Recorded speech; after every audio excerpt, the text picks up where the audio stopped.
Pogba's agent says he's done at Man United, and the newspapers say that Man United crash out of the Champions League.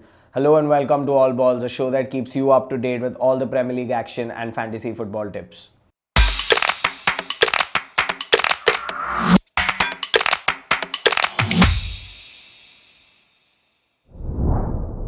I have with me today our first female guest host, Kimberly Fernandez, current Maharashtra player, coach, all-round athlete and co-owner of Zara Sports. Kim, thank you for joining us.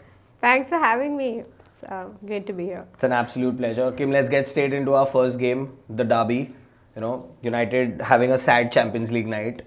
City, in form, they'll probably look to capitalize on that form and get back at United. So first with United, what do you make of them this season?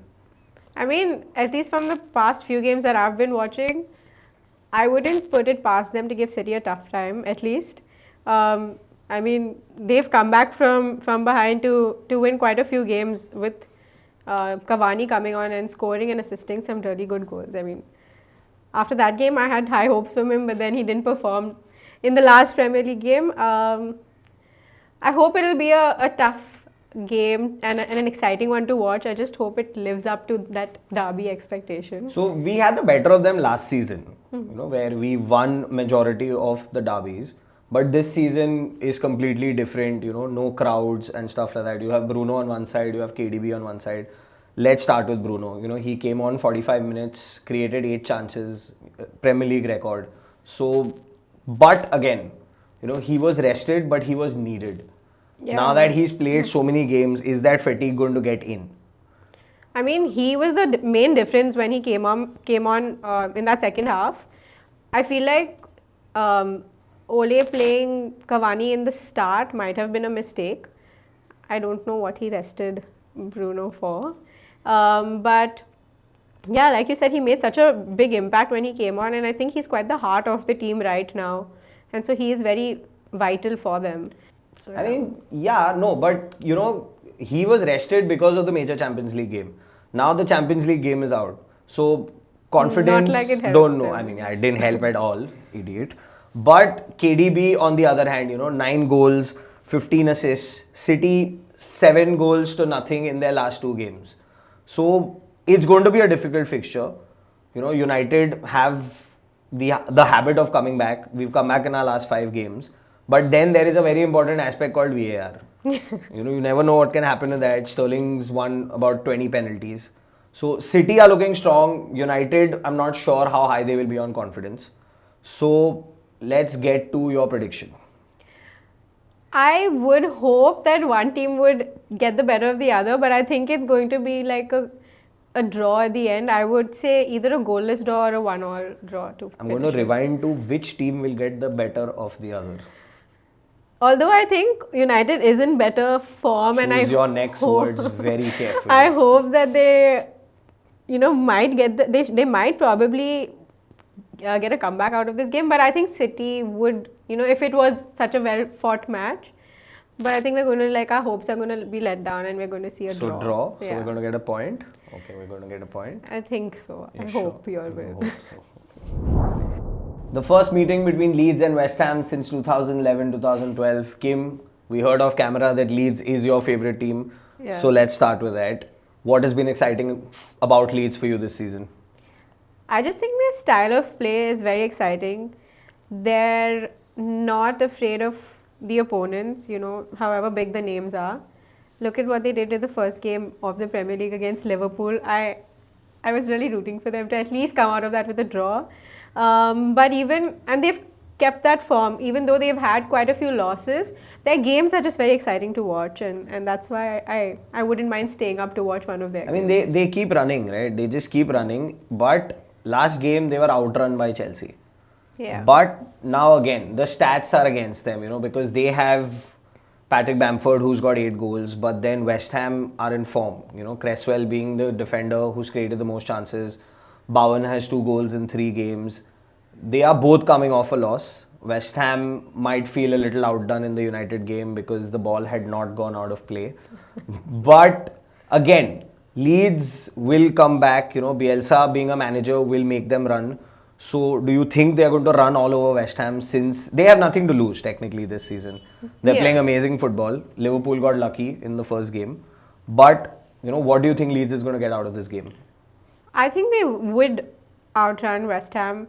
They have the capability to do that, and Bamford has, I mean, so much potential up top. Him finishing those goals, and I think as soon as they sub Rodrigo on, whenever he does come on, he does play those few balls to Bamford to finish. But I also think that West Ham have a little problem in their defense.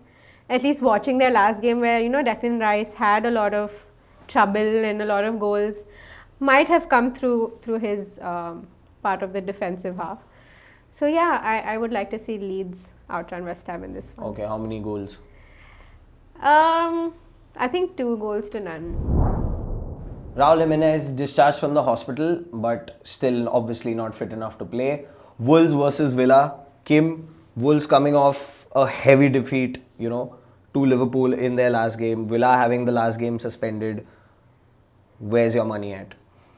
I think compared to last season, Wolves is a different team to watch this season. They were quite exciting for me to watch last season.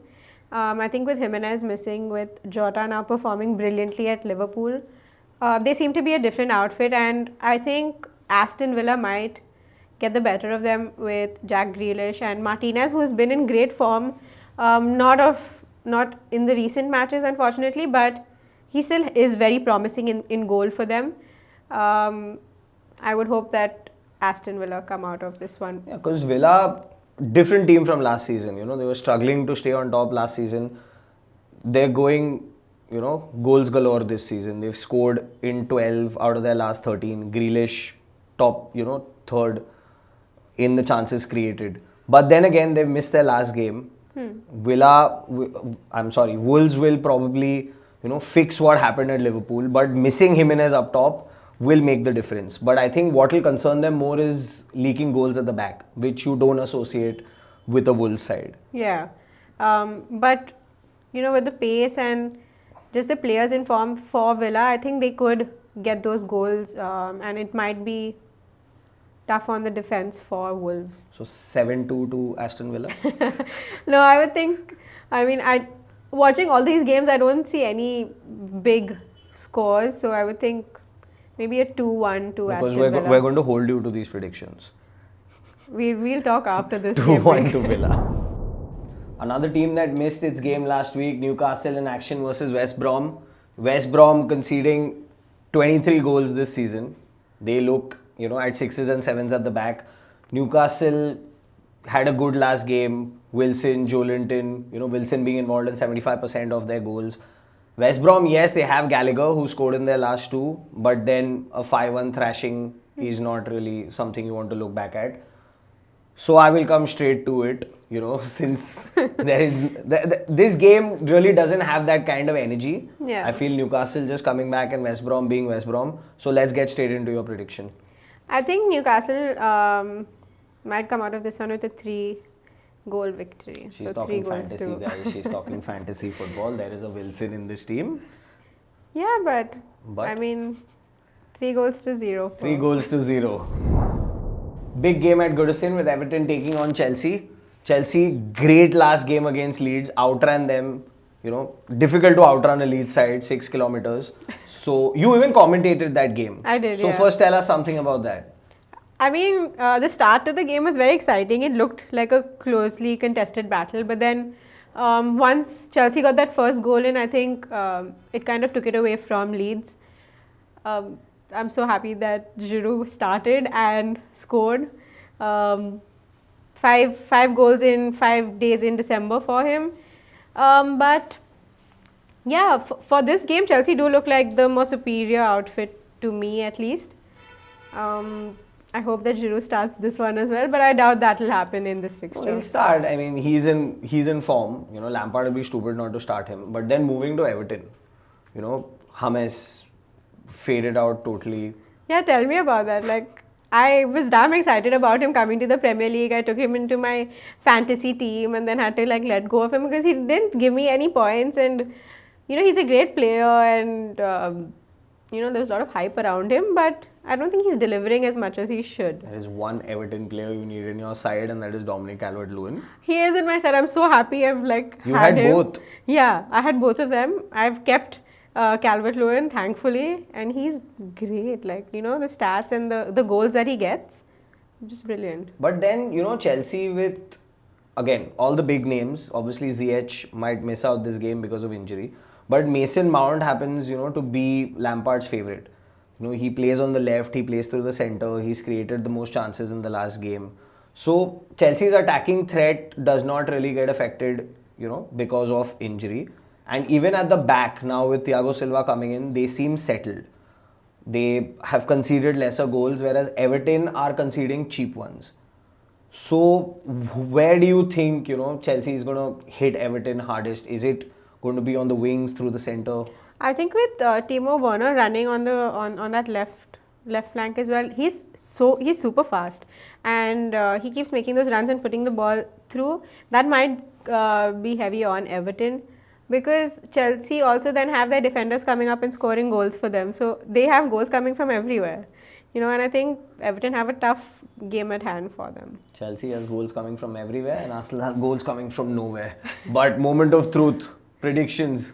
I think Chelsea will, again, 3-0 to Chelsea. No, I'm going for a draw. I think Everton's going to get something out of this game. Oh yeah, I forgot that Calvert-Lewin was in this game. Southampton versus Sheffield at St. Mary's. Before we get into anything else, we will talk about Danny Ings, because my guest here has him in her fantasy team. Happy to have him back. Yeah, I'm very happy that he's back. Getting some points from him would be a great change in my fantasy team. So that's the only thing I'm happy about in this fixture. So he's been involved in 8, 6 goals, 2 assists. And Sheffield, on the other hand, rock bottom, 11 games winless. The record is 16. But there is not there is no urge, there is no intent shown by Sheffield. They were good to a certain extent versus Leicester, but for me they're going down. Yeah. On the other hand, Southampton, they had a reasonably good game versus United. Probably, I won't say they were unlucky, but United played better that second half. But they played a great game last time around, having Ings come on. So yeah, I mean, except for Danny Ings scoring, which is no prizes for guessing. But what do you feel Southampton's going to get out of the game, and what's your prediction? I mean, I definitely think they'll get the better of Sheffield, because Sheffield are not doing much, their stats say it all. Hopefully Danny Ings scores some and they come out of this with 2-goal wins, or two goals. For Danny Ings? Yeah, I mean, a little selfish, no? Today I'm everyone has to score. Whoever's in my fantasy has to score. Okay, 2-0 brace by Westergaard. Crystal Palace take on Spurs at Selhurst Park. Bright smile on your face when I said Spurs. So why don't we start with you? I think they're winning the league. Already? Yeah, they're winning. How? Son and Harry Kane are enough for them. I mean, unless one of them gets injured, but so far so good for them. But Palace is coming off their biggest win. To who? History. To West Brom. Whatever it is, they scored 5 goals. Zaha's back in the goals. Palace is scoring goals. But I mean, they're playing Tottenham. It's a big difference from what they're coming off of. So Jose is going away from home. He's going to park the bus. Then Son's going to play one. Kane's going to play one long ball to Son, and that's about it. What if Palace stop that? What if? And it's highly improbable for them to do that. Okay, pick Kane or Son. How can you pick? Can you see them both play without each other? I don't see them. If you only have that much budget in your fantasy team to pick one, who would you pick? Currently Son.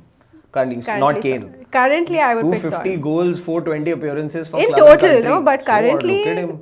Son is he in had better 2 form. assists last season. He's almost in double figures. Kane you're talking about, right? But look at Son's figures. He scored quite a few goals. He's very consistent, and he's got a lot of promise. But for being in the worst side in North London, I mean, he has most goals in the derby. Yeah, but you're asking me about currently. So I think currently Son will get the the goals, and he seems like a better option to pick for me. So while we're arguing about Kane and Son, Crystal Palace gets zero bhav in this conversation. So we're going to go straight to the prediction, which is going to be a Spurs win, title, trophy. No, although I think they'll win the title, I think, Palace may also get a goal back here. We might see a 1-1 You're draw. confusing the people over there. You know- Spurs for title, but Palace will get a point. They can't win all the games. Who, Spurs? Yeah. They'll lose the return leg to United. Okay. So what, 3-0, 4-0? 1-1. Palace? Oh, 1-1? I think 1-1.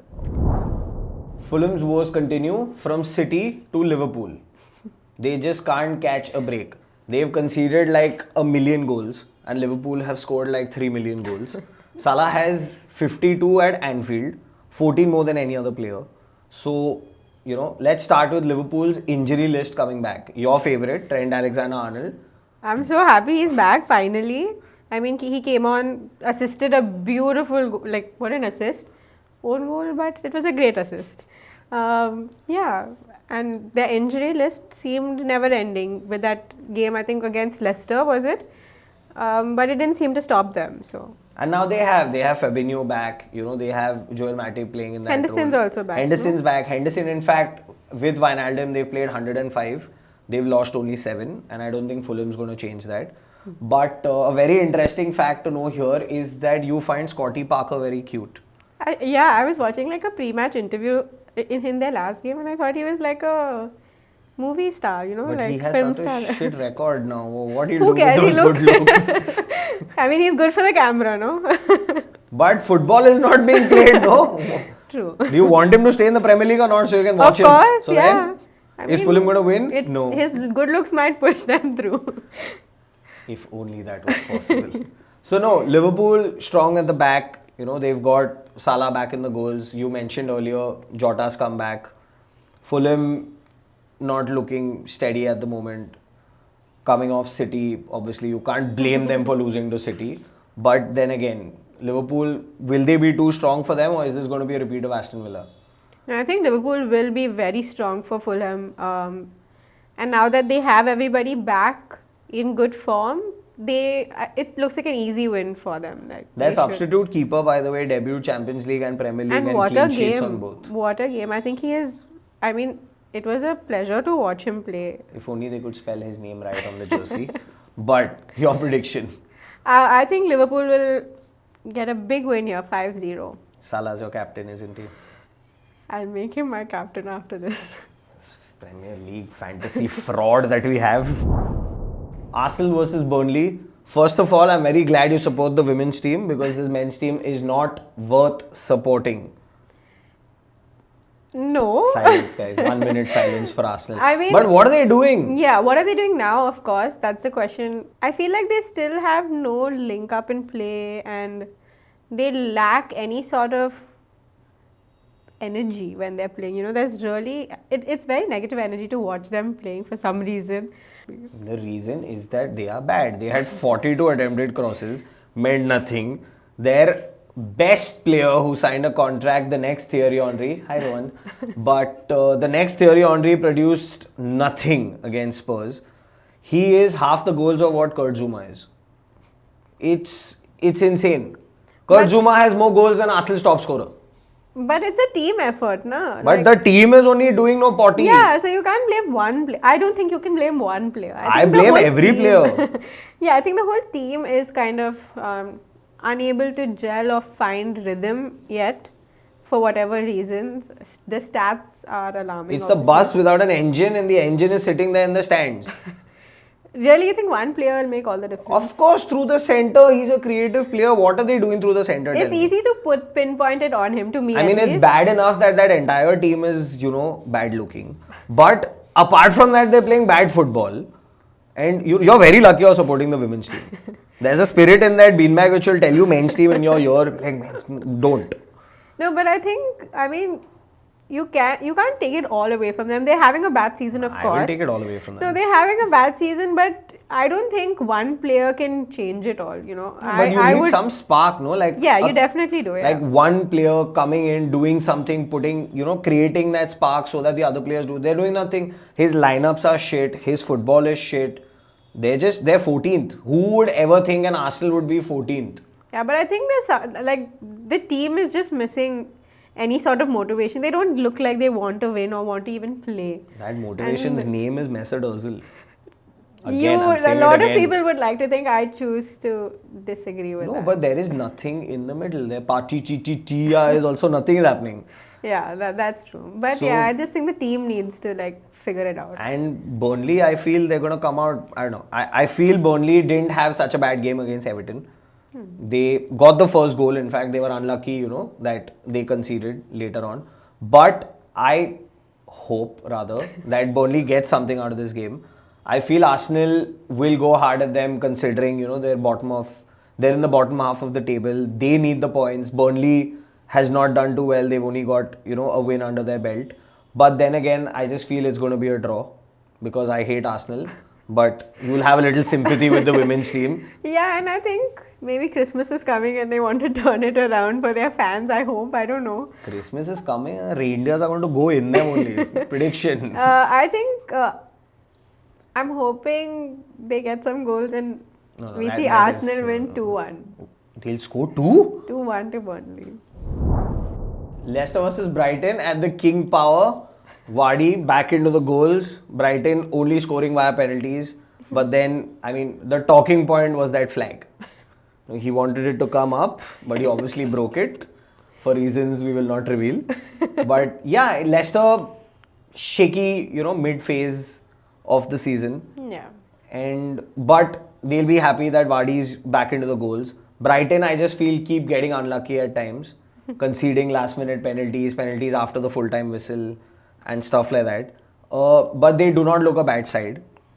So I have a feeling that probably they might get something out of this game. Even if it's a point, I think it'll be good enough for them. Because they're defensively very, very sound.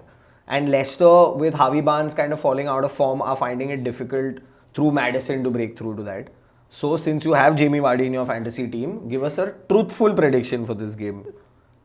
If I have it in my team, it's not truthful. No. We'll know, the expression on your face, we'll know whether it's truthful I think or not. 1-0 to Leicester. And Vardy scoring. Vardy. So, sir, how every player will score? They're in my team for a reason. Then give me no list for next week. I'm falling back in the league. No, 1-0 to Leicester. Vardy is going to score. 1-0. Okay. So Vardy captain, Salah captain, everybody captain. Triple captain. How you have that? Mourinho on top of the table with a bright smile on his face. Biggest fixture to look forward this week is the derby.